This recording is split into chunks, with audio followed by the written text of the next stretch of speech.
안녕하십니까. 2020년 12월 13일 최병목의 팩트 시작하겠습니다. 윤석열 검찰총장에 대한 징계를 둘러싸고 법무부 측이 곧 징계위원회 측이죠. 법무부 측과 윤 총장 측의 장외 신경전이 가열되고 있습니다. 그 중에 핵심적으로 말이 달라진 부분이 있어서 그걸 제가 소개해드리고 왜 이럴까 하는 이유를 설명을 하겠습니다. 정한중 징계위원장이 본인도 징계위원장이 될 줄 몰랐다, 이렇게 언론 인터뷰에서도 밝힌 적이 있더군요. 지난 10일 징계위원회를 열고 나서 그 전에는 제대로 전화도 안 받던 사람이 그 후에는 집중적으로 언론 인터뷰에 응하고 있습니다.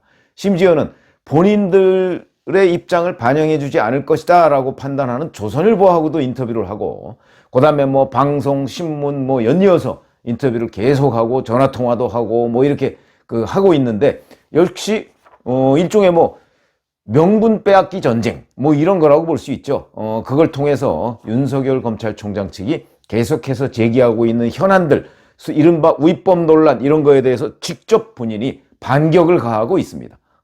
근데 그 중에 달라진 내용이 있어서 제가 지금 말씀을 드리려고 하는 겁니다.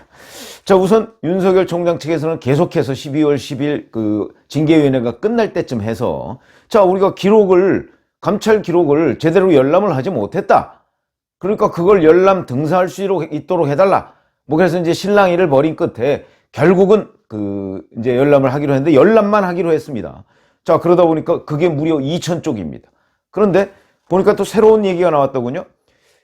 징계위 다음날 속개를 하자. 그러니까 12월 12일 날 다 못했으니까 11일 날 속개하자, 이렇게 정한중 위원장이 주장을 했었죠.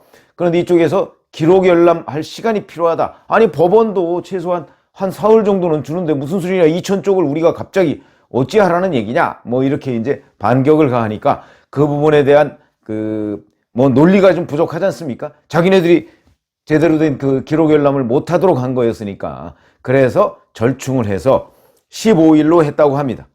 원래 윤석열 총장 변호인 측에서는 16일 날 하기로 했다는 건데, 그래서 15일 날로 절충을 했다, 이렇게 지금 얘기를 한 것이고요. 자, 그런데 12월 10일 저녁 8시쯤에 1차 징계위원회가 끝나고 11일에 조선일보 기자하고 통화를 한 것으로 되어 있습니다. 조선일보 내용을 보면 이렇게 되어 있습니다.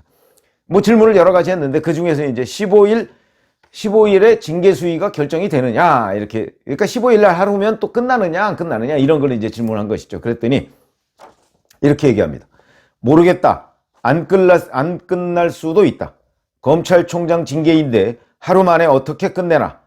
충분히 집중 심리해야 한다. 화요일 하루 해서 안 되면 또 더 해야 한다. 상황을 봐서 사실관계를 확정하기가 미흡하다고 생각하면 더 할 수도 있다. 이렇게 얘기를 했습니다. 그러니까 12월 10일 날 1차, 15일에 2차, 그리고 3차 징계위원회를 열 수도 있다. 이런 식으로 얘기를 했죠. 그게 12월 11일입니다. 전화통화한 시간이. 그런데 SBS하고 오늘 통화한 내용이 보도가 됐는데, 거기에 보면 질문이 이겁니다. 윤 총장 측에서 절차 문제를 계속 제기하는데 징계위원회 연기는 고려 대상이 아닌가, 이렇게 질문을 하니까 이렇게 답변을 합니다. 증인 기피 신청을 한다고 하는데 신청 이유를 보고 기피 여부를 판단하고 진행하겠다. 15일에 개최할 것이다. 원래 내일, 그러니까 14일이죠. 내일 하려다가 화요일에 하기로 변호사들과 합의하고 화요일에 끝내는 걸로도 합의했다. 이렇게 얘기를 했습니다. 그러면 그 이틀 전에는 연장할 수도 있다고 얘기를 해놓고서 끝내는 걸로 합의했다고 얘기했습니다. 글쎄요, 이에 대해서 윤석열 총장 측 변호인들이 아직 입장을 내놓지는 않고 있는데, 합의하지는 저는 않았을 거라고 보는데, 왜냐면 합의할 리가 있습니까? 뭐하러 합의합니까? 그날 가봐야 하는데. 그런데 이렇게 주장을 했습니다. 그러면서 추가 기일을 잡거나 하지는 않는 것으로 합의가 됐다는 것이냐, 이렇게 질문을 다시 하니까, 그렇다. 우리가 의결을 못한다든지 견해가 대립되거나 하면 연기할 수 있겠지만 15일에 끝내는 것으로 변호인 측에서도 동의했다. 자료 열람 기회도 우리가 충분히 주면서 화요일에 증인이 나오든 안 나오든 끝냅시다 해서 화요일에 끝내기로 한 것이다. 이렇게 지금 주장을 하고 있습니다. 자, 그러면 이틀 만에 정한중 징계위원장의 그 15일 징계위원회에 대한 얘기가 왜 이렇게 달라졌을까? 좀 궁금하시죠? 그래서 제가 좀 그 고려를 해보고 뭐 법조 기자들한테도 좀 물어보고 그랬는데 뭐 명확하게 여기에 대해서 얘기할 수 있는 사람은 없더군요. 그래서 제가 판단해 보건데 이것은 장외 신경전의 일환이다. 그냥 이렇게 생각이 듭니다. 윤석열 검찰총장 측과 장외 신경전의 일환이다. 무슨 얘기냐면, 그래서 그럼 이 둘 중에 어떤 게 더 진심에 가까울까? 저는 11일 날 인터뷰한 내용이 더 진심에 가깝다고 생각을 합니다. 무슨 얘기냐면, 그날은 전날 저녁 때까지 계속해서 1차 징계위원회를 열고 나서 자, 이제 15일에 2차를 열기로 했는데 그때를 어떻게 해야 될까 하니까 일반론적으로 얘기를 한 겁니다.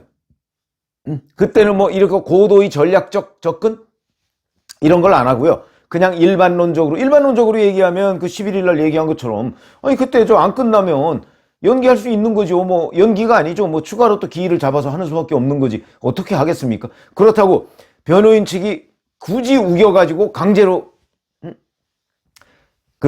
우겨서 아니 더 해야 됩니다. 증인신문 안 끝났는데 무슨 소리입니까? 라고 하는 것을 거기서 강제로 종료시켜서 끝낸다?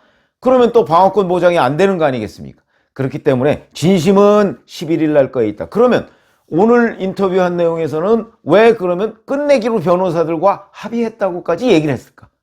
이거는 저는 전략의 변화라기보다는 장외신경전 내지는 그 징계위원회에서 윤석열 검찰총장 쪽을 옥죄기 위한 전략적 말이다. 이렇게 생각을 합니다. 그러니까 옥죄야 되는 것이죠. 일단 실제 15일에 가서 추가 3차 징계위원회 기일을 잡든 잡지 않든 간에 여하튼 지금은 윤석열 총장의 변호인 측을 압박하기 위한 여러 가지 수단이 있지 않습니까? 그 수단 중에 하나의 방편으로 말을 살짝 바꾼 거죠. 바꾸면서 15일 날 합의했다. 아마 제가 추정컨대는 변호사들은 그거 합의한 거 아니다 이럴 겁니다. 보나마나. 그런데 합의했다고 지금 일단 질러놓고 본 것 아니겠는가? 이거는 무슨 얘기냐? 옥죄기의 일환이다. 왜냐하면 이런 흔적들이 여기에만 있는 게 아닙니다. 자, 우선 공수처 부분 이 12월 10일은요. 공수처가 아직 처리되기 전 아닙니까? 그렇죠? 이 즈음에 공수처가 처리되기 전입니다. 그러다 보니까 공수처가 처리되고 나서 공수처가 출범한다 뭐 이렇게 되려면 사실은 윤석열 검찰총장 문제에 관한 판단이 조금 달라질 수도 있다. 제가 한 두 차례 정도 말씀을 드린 적이 있습니다. 왜냐하면 공수처가 출범할 경우에는 검찰의 힘이라는 거는 현저히 줄어들기 때문에 특히 권력형 비리에 대한 수사는 공수처가 가져와 그러면 갖다 줘야 되거든요. 그렇게 되니까 검찰이 권력형 비리에 대해서 수사할 수 있는 권한은 없어진다. 그렇게 되는 거죠. 그럴 경우에 결국은 공수처 그러면 윤석열 검찰총장이라는 존재 자체가 부담스럽지 않는 한 뭐 윤 총장이 뭐 검찰의 수장으로서 있으나 없으나 공수처가 핵심이기 때문에 이렇게 판단을 할 수도 있습니다. 그러나 저는 윤 총장의 존재 자체가 여권의 부담이다. 이렇게 제가 말씀을 드린 적이 있었는데 어쨌든 이 공수처 대전에서 여권은 우리가 이겼다 이렇게 생각을 할 겁니다. 일단 공수처법 통과됐고 야당의 비토권 빼앗았죠.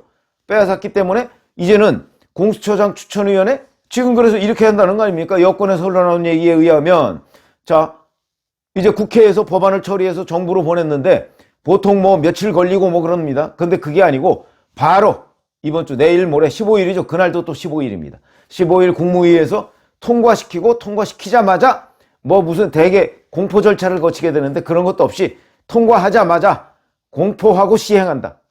속전속결이죠.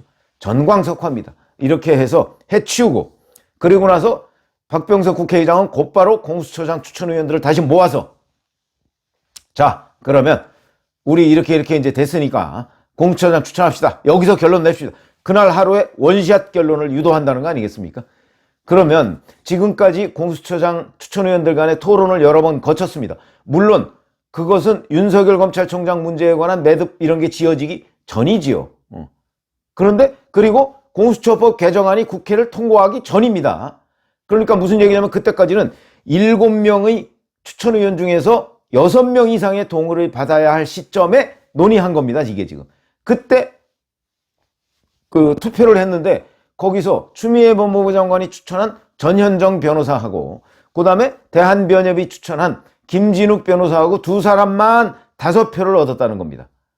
그러면 이제 2표는 아마 야당 쪽에서 반대한 것이 아닌가 싶은데, 국민의힘 추천 의원들이 반대한 것 아닌가 싶은데, 그거는 공수처법 개정안, 야당의 비토권을 빼앗은 공수처법 개정안 통과 이전의 얘기입니다.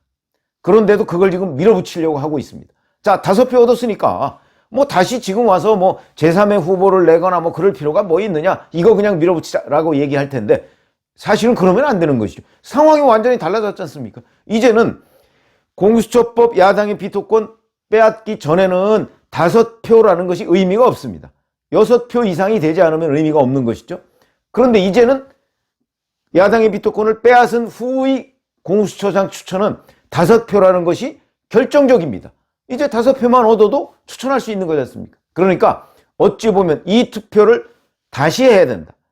저는 뭐 다시 할 걸로 봅니다만, 그러면 일단 중립지대로 평가받고 있는 대한변협 회장, 이찬희 대한변협 회장, 이 사람도 이 부분에 가서 다시 한번 정말 추미애 법무부 장관이 추천한 사람을 내가 동의를 할 것이냐 말 것이냐 신중하게 생각해야 된다는 거죠. 추미애 법무부 장관이 자기랑 비슷한 사람 추천했을 거 아니겠습니까? 그러면 추미애 법무부 장관하고 비슷한 사람이 공수처장이 됐다고 한번 생각을 해보세요. 그 공수처가 온전하겠습니까? 그렇기 때문에 제가 보건대는 중립지대라고 평가받는 이찬희 대한변협 회장, 왜냐하면 이 야당의 비토권을 빼앗기 전과 빼앗은 후의 결정은 달라져야 한다. 보다 더 신중해져야 한다 라고 생각을 하고요. 그 다음에 여기서 또 하나 주목할 것은 어차피 대통령한테는 2명을 추천하게 되어 있고요. 대통령은 그 중에 1명을 고르게 되어 있습니다. 그러면 추미애 장관이 추천한 사람과 대한변협이 추천한 사람을 올렸을 때 대통령은 당연히 추미애 장관이 추천한 사람을 고르겠죠. 그렇게 되면 대한변협의 캐스팅 보트라는 건 없어지는 게 됩니다. 그렇기 때문에 제가 이찬희 대한변협 회장한테 이 부분에 관해서 상황이 바뀌었으니까 다시 한번 투표를 해야 하고, 그 다음에 그 투표를 할 때 이찬희 회장은 보다 더 신중하게, 왜냐하면 대한변협에서도 3사람을 신청해 놨거든요. 아니, 추천해 놨죠, 3사람을. 그러니까 이 3사람 중에 어떤 사람이 5표를 얻도록 하느냐. 또한 야당이 지금 2사람이다, 야당 추천 의원이. 근데 거기서도 3사람을 추천해 놨거든요. 그 중에 뭐 석동현 전 동부지검장은 사퇴를 했다고 하더라도 2사람이 있습니다. 물론 민주당 측에도 있고요. 그 다음에 추미애 장관, 그 다음에 조재현 법원행정처장이 추천한 사람도 다 있죠. 이 사람들에 관해서 보다 더 이제는 5표만 얻어도 추천이 될 수 있기 때문에 보다 더 철저한 검증을 해야 되는 것이고, 특히 그 중에서는 정치적 중립성 문제와 관련해서 해야 될 것이고, 뭐 조재현 법원행정처장이야 문재인 대통령이 임명하고 선택한 김명수 대법원장이 임명한 사람이니까, 그러니까 아무래도 뭐 꼭 여야냐 이렇게 분류를 한다고 한다면 중립보다는 여권 쪽에 가깝다고 보는 것이 합리적이죠. 그렇다면 여기에 진짜 중립이라고 할 수 있는 사람은, 물론 속마음이야 알 수 없지만 진짜 중립이라고 할 수 있는 사람은 이찬희 대한변협 회장밖에 없습니다. 그러면 이찬희 대한변협 회장이 비토권을 갖는 거죠. 왜냐면 만약에 이찬희 대한변협 회장이 야당 쪽 의사에 동의하면 4표밖에 안 나올 거 아니겠습니까? 그러니까 보다 더 신중하게 결정을 해야 한다. 근데 여권은 일단 먼저 투표한 거 가지고 밀어붙이려고 하는데 이렇게 해서는 곤란하다. 저는 그래서 그렇게 밀어붙이겠다는 여권의 방침이 슬슬 언론에 보도되는 것도 결국은 따지고 보면 윤석열 검찰총장 옥죄기의 일환이다 라는 생각이 들고요. 그런 점에서 본다면 자, 15일 날 과연 15일 하루로 끝낼 수 있을 것이냐, 이거는 조금 더 두고 봐야 되고, 그날의 진행 과정을 지켜봐야 되고, 여권의 총체적인 그 윤석열 포위 내지 압박 작전이 전개됐다, 이렇게 평가를 할 수가 있고, 이에 대해서 윤 총장 측도 장외신경전을 지금 계속 벌이고 있는데 그 부분은 좀 함께 지켜봐야 되겠습니다. 감사합니다.